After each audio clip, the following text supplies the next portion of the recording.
Across the county of Okmulgee, we found out many of the fire departments operate off volunteers. Those volunteer firemen wanted to bring in the burn ban, but we also found out law enforcement have a tough time cracking down on the violators.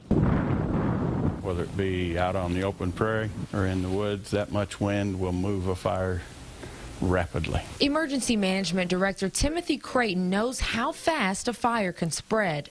A former fireman himself, Creighton says the fire creates its own wind on top of what Mother Nature blows in. When you start a fire, it creates its own wind because of the heat that it has.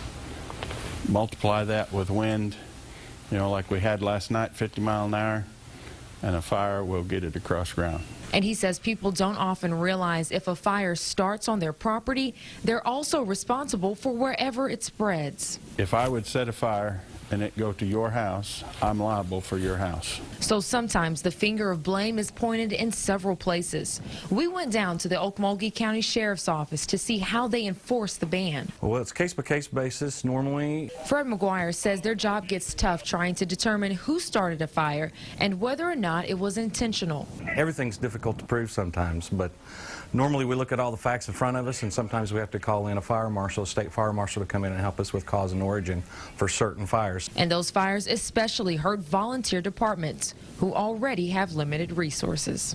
Along with a $500 fine, violators of the burn ban could also face up to a year in prison. Reporting in Okmulgee, Farron Salee, Fox 23 News.